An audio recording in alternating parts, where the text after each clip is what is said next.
coming after a 3-game winning streak. Oh man, it's just tough. The Chicago Sky just can't seem to get on the right page to be able to, hold on to that last playoff spot. We're going to talk about this game and a little bit of the game against the Liberty as well right after this. Welcome to Chicago Sky Central, and here's your host, Haize. Thank you for tuning in to another episode of Chicago Sky Central, the number one spot for everything Chicago Sky related. The Chicago Sky even though the score is a little bit closer than what it felt like in the game, they end up losing this game by 7. But this is a game where the Chicago Sky just had no answers for the paint, in the paint for the Washington Mystics at all. Over 40 points in the paint from the Washington Mystics in this game. And the Chicago Sky, another, sub 45% shooting from the field, sub 35% shooting from 3-point range as well. They actually win the rebounding battle in this game and the turnover battle, but it's just not enough. Like they got completely carved out in the middle. And Brittany Sykes is just 30 points in this game, completely and utterly carving up the Chicago Sky defense, getting to the free throw line, hitting all 6 of her free throws in this game. The Sky they got to figure it out defensively, man. In the game against the New York Liberty, I don't know if that was like a kick in the stomach to them or whatnot, but they've now lost 3 in a row. All starters in this game scoring double digits. Elena Smith with 10, Elizabeth Williams with 14 and 12. Big game from her.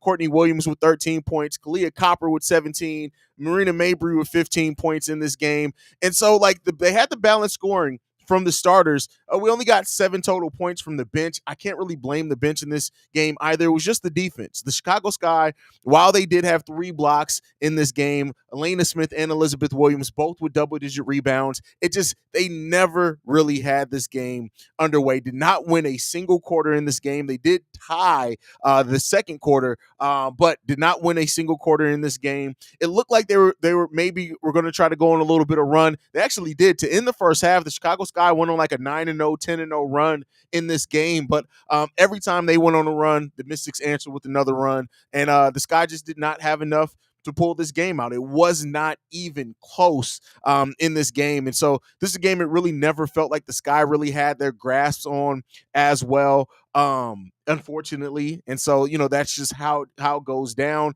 But other than that, man, I don't know. Marina Mabry getting frustrated with Brittany Sykes down the stretch of this game. Marina Mabry is just a tough player. Me and Steve have talked about it before. When she gets irritated, you feel it. You can see it, right? Her body language changes, all that type of stuff, and that happened in this game. And it was a frustrating game to watch. I'm sure it was frustrating for the players as well because the Sky never had their grips on this game at all. They just never had their grips on this game, and it seems like every time they got a little something going, they would make more mistakes, specifically defensively. The offense, even though they shot 41% from the field today, I like the way that they spread the offense out, right? Marina Mabry, Kalia Copper, and Courtney Williams being the only players with double-digit shot attempts. That makes sense. They're usually going to come for the bulk of your scoring. Elena Smith giving some good minutes. She got 10 and 10 in this game with 1 assist, 2 steals, 2 blocks from this game. She continues filling up the stat sheet. Elizabeth Williams keeps patrolling. Doesn't get as many blocks as probably what we need in this game, but 12 rebounds, 14 points from her. The stat sheet isn't going to tell you really this game, right? You had to watch this game to really see how frustrating this game was. And believe me, it was frustrating as all hell. It just was. Like every time the Sky got something going, when they went on that run in the first half, I was hoping that they were going to come out in the second half, play a little bit better. And they did at one point. At one point, it was like 61 to like 68, something like that. And it felt like the Sky were building momentum. But the Washington Mystics immediately looked at that and said, nah, bro, we got it, and never looked back. It just never really got back. And that's what we talk about, me and Steve, when we talk about the edge sometimes missing from this team. Because fundamentally, they do a lot right. They do a lot right. They execute offensively right. They pretty much are pretty solid at turnovers. They did have 16 turnovers in this game, but overall the offense isn't on fire enough outside of that 3-game stretch where they scored over 100 points in those 3 games, which is our last 3-game winning streak. The offense never quite gets firing enough to overtake when they have lapses defensively. And the way that they got carved out in the middle defensively this game, there was no way that they were winning this game. It just wasn't. And so this was even a game in which Shakira Austin only played 14 minutes in this game. Shout out to her for her return. But it just, the Sky just, they had no answer for Sykes all game long. None, no matter what they tried to do. I do think that, I would have tried to trap her more at times in this game, but the Sky really didn't attempt that. And, I get it. I understand it to a degree because, listen, Tiana Hawkins was ready and able and ready to go. She scores 13 points in this game as well. So yeah, it just, nothing was easy for the Sky. And as we've seen with, if the Sky don't get on a roll defensively, if they do not get ripping and roaring defensively, it's hard for them to get back in these games. It just is. And so we got 10 games left on the season. With that, I think our lead now over the Sparks drops down to half a game, if I'm not mistaken, on that for that final playoff spot. So the Sky are going to have to really find a way to lock in if they're going to want to try to win this game, man. Get into the playoffs. They're going to have to try to lock in. You cannot keep having these lapses, man. It's not going to work for you. And so, they got to get it together. Actually, I just looked at it, just updated. We're actually tied now for the Los Angeles Sparks for that 8 seed. We do own the tiebreaker, though. So that's what we would still technically have that playoff spot, but they got to get it together. They really have to get it together. And so I know that with our interim head coach, I've kind of been back and forth on, has he done enough to deserve to kind of hold on to that head coaching job? And I really think the Sky have to try to do their due diligence in finding what else they can get. Find your GM first, right? Separate that GM and head coach role. Find your GM first because you want somebody that's going to have a vision for this team, and then find your coach that best fits that vision. With us giving up so many first-round picks to bring in Marina Mabry, we're not going to have an opportunity to build through the draft here in the future. So the Sky have to have a plan, have a coach that executes that plan with that roster and that sees the fit. I like the roster overall. We've been missing Isabel Harrison for the whole part. She was supposed to be our starting four. Been missing her all season. Rebecca Gardner got out early in the season. We've been without her most of the season. So, we understand why the difficulties are there because those are both players that were expected to be huge parts of your rotation. And for example, Elena Smith, who stepped up big time this year, should be in consideration for most improved player of the year. She should be coming off the bench, and she's given us that production in our starting lineup. But just imagine how strengthened our bench would be having Dana Evans, Rebecca Gardner, Elena Smith, and Ruthie Hibbert coming off the bench with what Ruby and Parks have been able to do at times. Morgan Birch, who I was extremely high on to start the season, she really started off really good, has really dropped off. So we'll see how that goes with her in the future, if she sticks around on this roster or not. But, she showed some promise at the start of the season. It's just been a tough go. It's been a very tough go for the Chicago Sky. Losing 3 games now in a row. We got to figure it out. We got to find a way to right the ship if we still want to get in playoff contention. We got 10 games left. Those 10 games, Atlanta, Connecticut, against the Sun, 1 game against the Storm, another game against the Aces, another game against the Storm, the Sparks, which is going to be keenly important, especially if we're still kind of tied for that 8 seed. Another game against the Liberty, the Fever, the Lynx, and the Sun again in the season. We have to, at the bare minimum, the Sky need to go 500 over the last 10 games. And that's not even an amazing record by any stretch of the imagination. You're then talking about a team that's going to end the season 17-23, right? No, yeah, 17-23. So, and that's if they can just go 500 over the last 10 games left of the season.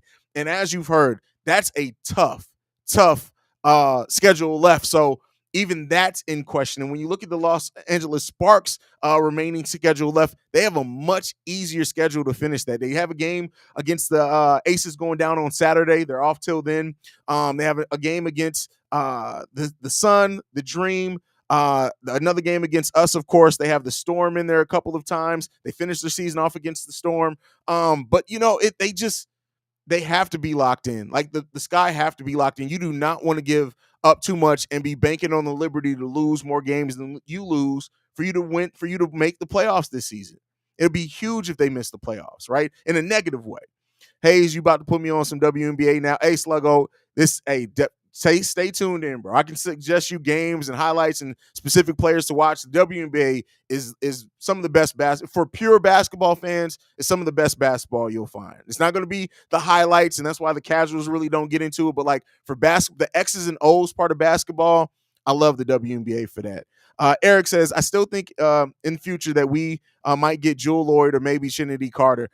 I mean, in the future, anything's possible. Anything's possible in the future. I'm not willing to bet on that, right? But we'll see. We'll see. My brother did say that LA might have a lot to say about who gets that last spot. Yeah, listen, the Sparks aren't going to make it easy, right? While they have had a very tough season like we have the same exact record now. And that's a team that has players that, that fight hard every single game. And like I said, I still think we're the better team, but you cannot overlook the fight and drive of some of those players. And so, NECA is a monster. We all know what NECA can be. Her and her sister down there, Zia Cook, I'm not off of yet. Like, we'll see that it's a team that can still surprise some teams. And you do not want to overlook when you have NECA averaging 9-9. That's not a team that you want to overlook. That's all I can say on that one. And they got our former player Azara Stevens on there too. So I definitely want to finish above them. I do not want to have the Los Angeles Sparks get the 8 seed and we're on the outside looking in for the playoffs. And then on top of that, if we are, that's going to give a lottery pick to the Dallas Wings. So, it's the Sky have to make the playoffs, man. And, we'll see what they do in the offseason. The biggest question is what's going to happen with Kalia Copper, because if she ends up leaving, man, we are screwed royally if Kalia Copper ends up leaving at the end of the season. So, we'll see, man. We'll see. We'll see. I have my gripes with this team. I love the way when they are playing, when they are rocking and rolling, they are such a Chicago team. Like, they give that Chicago effort that we like to see in our teams. But it's been a minute since we've had it. Like, that 3-game winning streak that they went on, that was some of the best two-way basketball that they've played. And to see it come all the way crashing back down, right? It's tough. It's tough to see. And so, I want to see the Sky pull it together. Brandon L. Jet says Copper better not leave, man. Hey, listen, I hope not. Like, if Kalia Copper leaves, if she walks in free agency, and God forbid if she joins one of the super teams, like, could you imagine Kalia Copper going and joining like the New York Liberty? Like, I would hate it. And watch freaking Sluty try to recruit her there. Like, I just worked myself into the thing. Copper better not leave. Like, she's having the best season of her career. Really stepping up as the absolute number one on this team, averaging career highs almost across the board, field goal percentage, points per game. She's doing some of her best work, having her best 3-point shooting season as well. She's taking the most she's taken in her career, 4.3, hitting that at a 43% clip. Copper's killing it, man. And I just want to see her keep doing it here in a Sky uniform. I like what I've seen from Copper so far. Is she worth building a team around? Absolutely. Kalia Copper is I always say, for people who are new to the WNBA, I always say, like, she's like the Derrick Rose, Jimmy Butler type of the WNBA. Like, she's going to give full effort all the time. Is she always going to shoot it at a great percentage? No. Is she going to make some mistakes? But she's a two-way player. She's a dog. She does not back down. Once she realizes she can take a player off the dribble, she does it every single time. She gets to the free throw line when she has mismatches. Kalia Copper is a great player. And she is definitely worth building around, but you have to build around her in a particular way. And I think that while I like Marina Mabrey and Kalia Copper, I love them as a 1-2 punch. Courtney Williams isn't as seamless as a fit as I think that they were hoping that she was going to be next to Kalia Copper. But again, we haven't gotten to see this full starting lineup together. Had Isabel Harrison been out there, and with her ability to be more of a threat to stretch the floor some, maybe that opens up that court a little bit more for Courtney Williams. But I'm not down on Courtney Williams as an individual player. I'm just saying that her and the fit between Kalia Copper has not been what I hoped that it would be when we signed her, personally. Eric says, I'm high on Teresa Witherspoon, but I'm sure you're tired of me saying that. I mean, no, I understand that why you say that, right? But I think ultimately, bro, is that I really do think that the Sky are going to try to give our current Vandervender, I always forget how to pronounce his name since he's an interim coach, him a chance next season. I think they may focus on the GM, but I wouldn't be mad at Teresa Witherspoon coming in as our coach either. I think that she's shown enough as a coach to where it wouldn't be bad. And I think that she can create a system to get the most out the players as well. I'm not down to her. I just don't necessarily think that is likely. She is worth the price of admission. I watched her play live, and she is legit. Oh, Kalia Copper is legit, and she is not afraid. She's one of the most physical WNBA players that you'll find, especially when she's driving to the lane. I think that is why. This is why I think Jewel Lloyd would kept Copper here if we can get her. listen, I don't think when it comes down to it, right?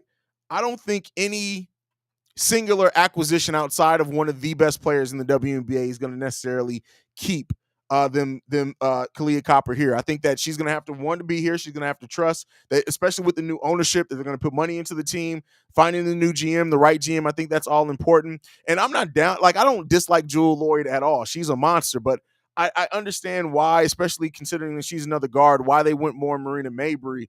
But if you can get Jewel Lloyd, that's a bucket. You get it. That's a bucket. Isabel Harrison could put me in the post and body me up. Hey, listen. Hey. It is what it is there. But all right. But okay.